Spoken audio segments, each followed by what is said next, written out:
കുടിവെള്ളത്തിന്റെ അഭാവം മൃഗങ്ങളെ വലയ്ക്കുന്നുണ്ട്. കാടിനുള്ളിൽ കാടിന്റെ ആവാസ വ്യവസ്ഥ തകർന്നതുകൊണ്ട് ഇത് ചൂടുകാലമാണ്, കാട്ടിൽ ചൂടുയർന്നത് കൊണ്ട് തണുപ്പ് തേടി വരുന്ന മൃഗങ്ങളുണ്ട്.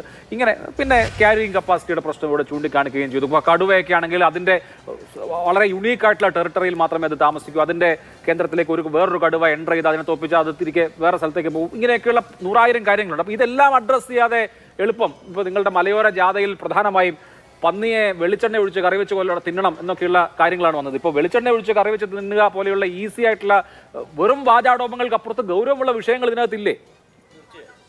ഈ പ്രകാശം മാഷും മറ്റുള്ള പാനലിസ്റ്റുകളും ഒക്കെ പറഞ്ഞതിൻ്റെ അടിസ്ഥാനത്തിൽ കാട്ടിൽ നിന്നും ആ നാട്ടിലേക്ക് വന്യമൃഗങ്ങൾ വളരെ വലിയ രീതിയിൽ ഇറങ്ങുന്നുണ്ട്. അത് ആനയാണെങ്കിലും കടുവയാണെങ്കിലും ഇതുവരെ വയനാട്ടിൽ കാണാത്ത കരടി, പുലി ഒക്കെ ഇറങ്ങുന്നുണ്ട്. അപ്പോൾ കാടിന് എന്തോ കാര്യമായി സംഭവിച്ചിട്ടുണ്ട് എന്നുള്ളൊരു യാഥാർത്ഥ്യമാണ്. പക്ഷേ നമ്മളുടെ വനംവകുപ്പ് മന്ത്രി ഇന്നിപ്പോൾ അഭിലാഷ് ഇപ്പോൾ 10 മിഷൻ വായിക്കുന്നത് കേട്ടിട്ട് എനിക്ക് സത്യത്തിൽ ചിരിയാണ് വന്നത്. കാരണം ഇതേ മിഷൻ അഭിലാഷിന് ഓർമ്മയുണ്ടോ എന്നറിയില്ല, ഒരു 2-3 മാസങ്ങൾക്ക് മുമ്പ് വയനാട്ടിലൊരു ഇൻസിഡൻ്റ് ആയിരുന്നു, പ്രഖ്യാപിച്ചതാണ്. വനം വകുപ്പിനെ ആധുനികവൽക്കരിക്കും, വനം വകുപ്പിന് അത്യാധുനിക ഉപകരണങ്ങൾ വാങ്ങി നൽകുമെന്ന് പറഞ്ഞതാണ്. അതിന് ഇന്നൊരു മിഷൻ എന്ന് പറഞ്ഞ് അദ്ദേഹം തിരുവനന്തപുരത്ത് ഇരുന്ന് പ്രഖ്യാപിച്ചു. അപ്പോൾ അദ്ദേഹത്തിൻ്റെ ഒരു പദ്ധതി അവസാനിച്ചു. ഇനി അടുത്ത ഇൻസിഡൻറ്റിൽ അടുത്ത പ്രഖ്യാപനവുമായി വനം വകുപ്പ് മന്ത്രി വരുമെന്നുള്ളതാണ്. അദ്ദേഹത്തിന് ഒന്നും പ്രതീക്ഷിക്കാത്തതുകൊണ്ട് അദ്ദേഹത്തെ വിമർശിക്കാനുമില്ല. അദ്ദേഹം കാലം കഴിച്ച് ഈ ഭരണം പൂർത്തിയാക്കുക എന്നുള്ളത് മാത്രമേ ചെയ്യാനുള്ളൂ എന്നുള്ളതാണ്. പക്ഷേ ഈ കാട്ടിൽ നിന്നും മൃഗങ്ങൾ ധാരാളമായി പുറത്തു വരുന്നുണ്ട്. കാടിൻ്റെ യഥാർത്ഥ ജൈവിക അവസ്ഥ തകർന്നിട്ടുണ്ട്. ആ തകർന്നത് എങ്ങനെ തിരിച്ച് റിക്രിയേറ്റ് ചെയ്യാൻ പറ്റുമെന്നുള്ളതിനെക്കുറിച്ച് ചർച്ച ചെയ്യുന്നില്ല. ബഹുമാനപ്പെട്ട മുഖ്യമന്ത്രി വിളിച്ച യോഗത്തിൽ ഞങ്ങൾ പറഞ്ഞായിരുന്നു തൊഴിലുറപ്പ് പദ്ധതി എന്ന് പറയുന്ന ഒരു സാധ്യതയെ ഉപയോഗിക്കാം.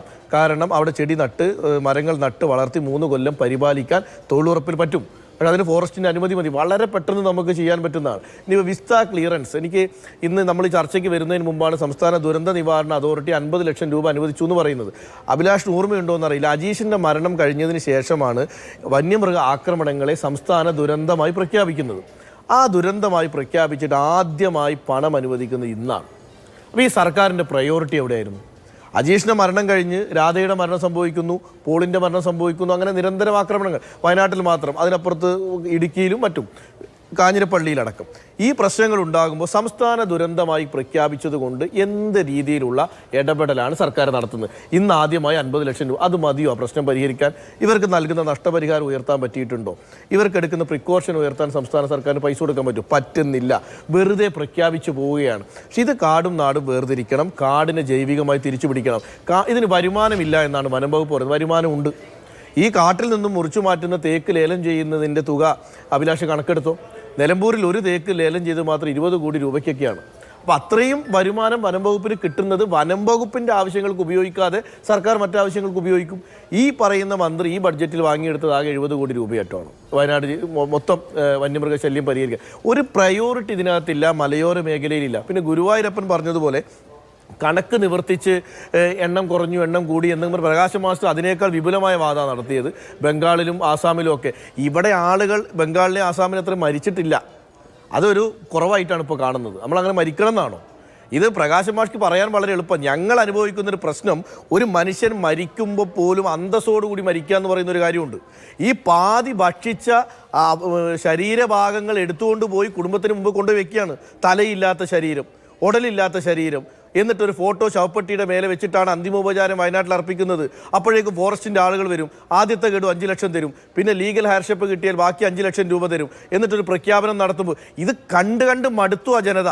അവർക്കൊരു പരിമിതി ഉണ്ട് ഇത് കാണുന്നതിന്, ഇത് അനുഭവിക്കപ്പെടുന്നതിന്. ഇതിൽ ചെയ്യാവുന്ന കാര്യങ്ങൾ ചെയ്തിരുന്നെങ്കിൽ വനം വകുപ്പിനോടൊപ്പം ജനങ്ങൾ നിൽക്കും.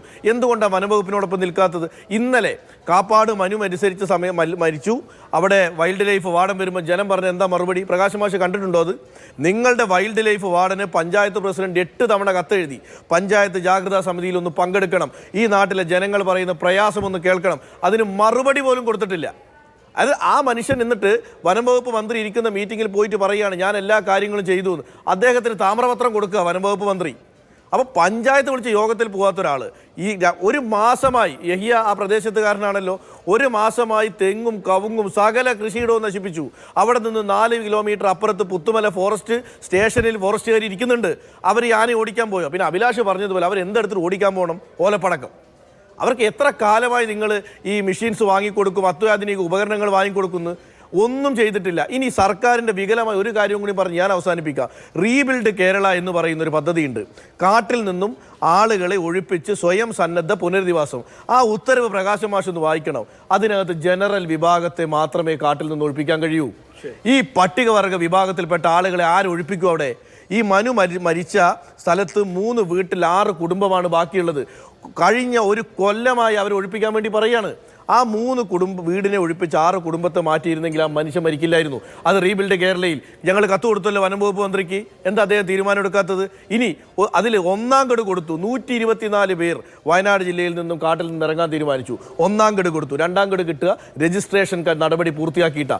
രജിസ്ട്രേഷൻ നടപടി പൂർത്തിയാക്കിയാൽ പൈസ കിട്ടാതിരിക്കുക. പണം കൊടുത്തിട്ടില്ല ധനവകുപ്പ്. എന്നിട്ട് പറയുക വയനാട്ടിലെല്ലാം ചെയ്തു തന്നു. ശരി.